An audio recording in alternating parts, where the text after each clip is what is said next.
Hello. Today we are going to learn a poem about autumn. We are in deep autumn now, so I think such a poem would be highly fitting. In Chinese poetry, when it comes to autumn, usually it's about cold wind, cold rain, dropping leaves, and a sad, miserable atmosphere. Such a tradition was dated back to very ancient days, when a very famous poet first wrote about autumn in such a way, and then everyone just followed suit. But today's poem is an exception. It's actually showing how beautiful autumn is. The author of the poem is Du Mu, who was in the late Tang era, Wan Tang. He was born about 100 years after Du Fu and is another big figure in the Tang poetry. He is best known for writing 七言绝句, such as the one we are looking at today. The title of today's poem is 山行. Shan is mountain, and xing is to walk, to travel. So it's a short poem about the poet walking and traveling in the mountain. We don't know which mountain he was talking about, which is actually not a bad thing, because we could just focus on the poem itself rather than any other background information, which makes the poem much easier to understand. Let's read it first. 远上寒山石径斜，白云深处有人家。停车坐爱枫林晚，霜叶红于二月花。远 is far, 上 is to go up. So 远上 is to go up into the far distance or from afar. We have seen this 远上 before in Wang Zhihuan's 凉州词黄河远上白云间. Han means cold, so Hanshan is cold mountain.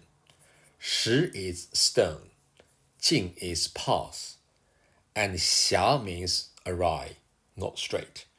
This character, Xia, would normally be pronounced xie, but here, for rhyming purpose, should be pronounced xia. So the poet was traveling into the mountain from far below.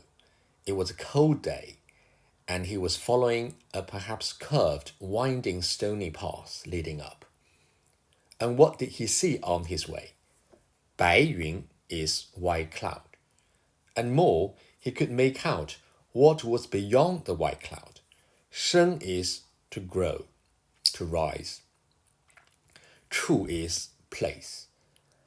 有 means there is. And 人家 is people's home or households. So the poet could see from afar households where the white clouds rise.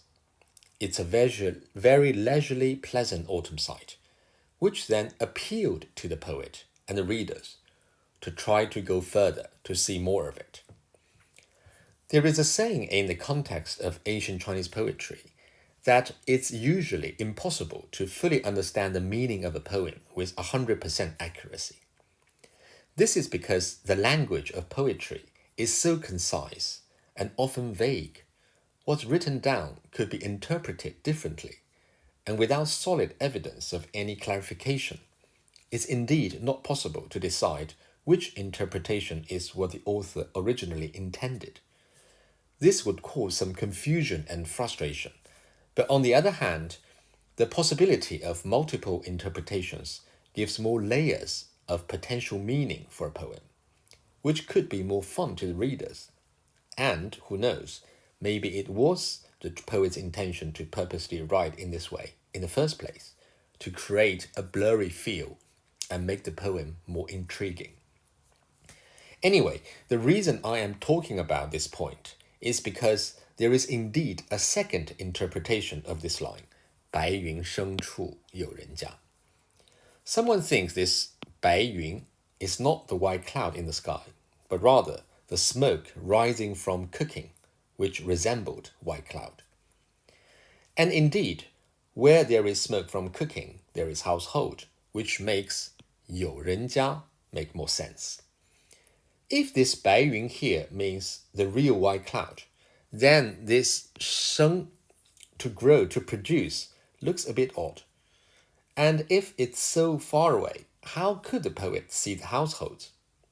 Furthermore, if we take this second interpretation, that this 白云 is indeed smoke from cooking, the scene would appear more idyllic.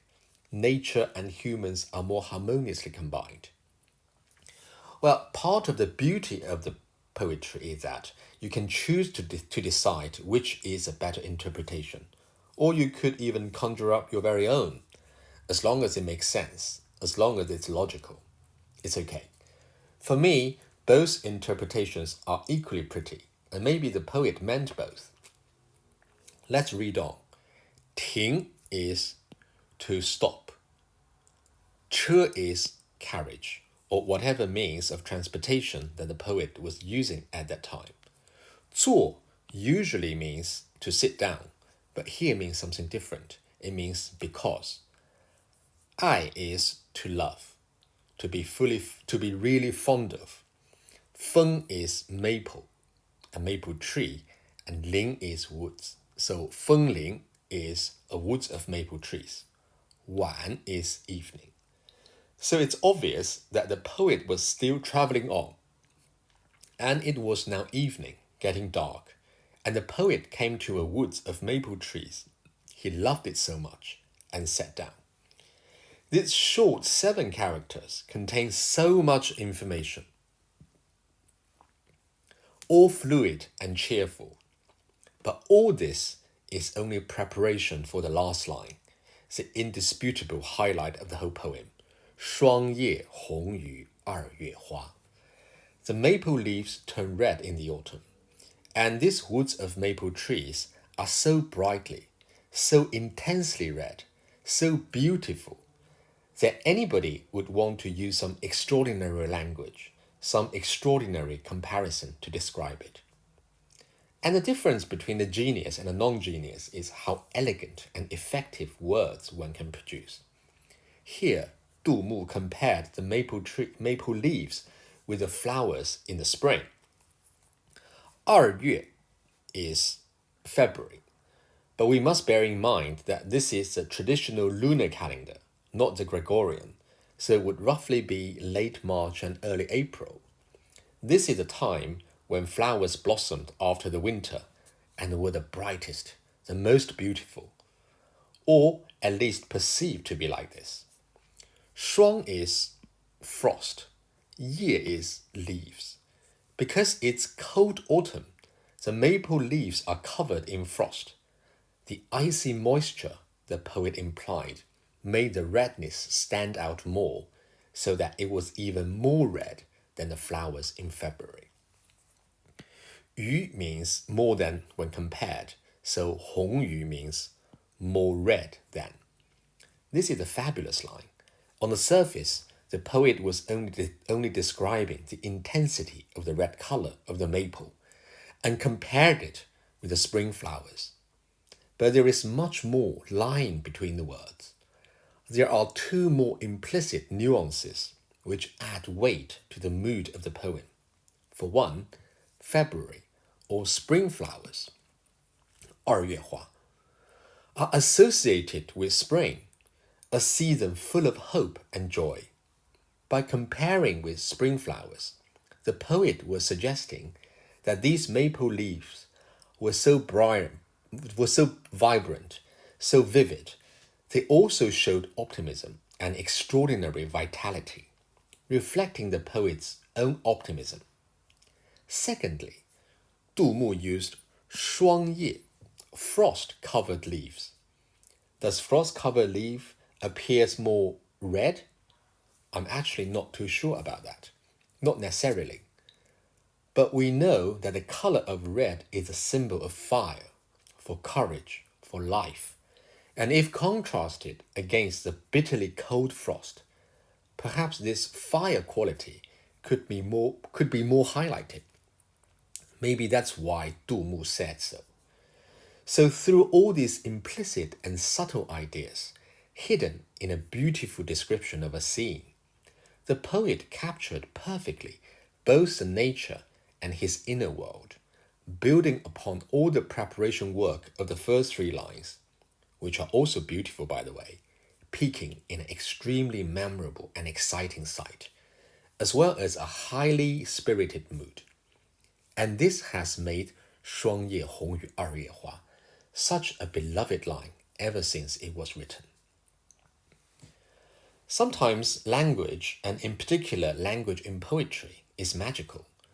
Certain words on their own could just deliver a certain mood. For example, in this poem, characters such as Han or Wan or Shuang all have that feeling of cold and would usually be pointing to something that's upsetting. Even this Feng, the maple, as we said before, due to very ancient tradition, often means sadness. But here, even though these words are used, they were elegantly lifted by the context, by the description of a calm, pleasing, and an onward inspiring sight. So these words conveyed a sense of freshness and even optimism. This point will be more interesting if we compare this poem with another one that we learned before, 枫桥夜泊. Let's have a look. We know that 枫桥夜泊 is all about a traveler's immense sadness. In this poem, all these four characters are used. So we have this 霜, and we have this 枫, Han, and the 夜. Well, 夜 is basically very similar to 晚. I'll mark it down as one. So 寒, 风, and the 霜. And we actually also have 山 for both. Both poems have 寒山, although with different meanings. Because of the context, all these words feel chilly and heavy in 枫桥夜泊. Even this 寒山, although here only refers to the name of a temple, feels heavily cold. But in 山行, all these words feel fresh. For example, even this 寒山 feels freshly pleasant. And at the end of the poem becomes almost burning hot in 山行. Both are excellent poems, depicting two hugely distinctive moods and showing how masterful these great poets can be. Well, UK is also renowned for its autumn scenery, and the dazzling red leaves is actually a very familiar sight. So next time when you see this, you can proudly recite this poem and this line, 霜叶红于二月花. I'm sure you will be very satisfied. That's all for today. Thank you.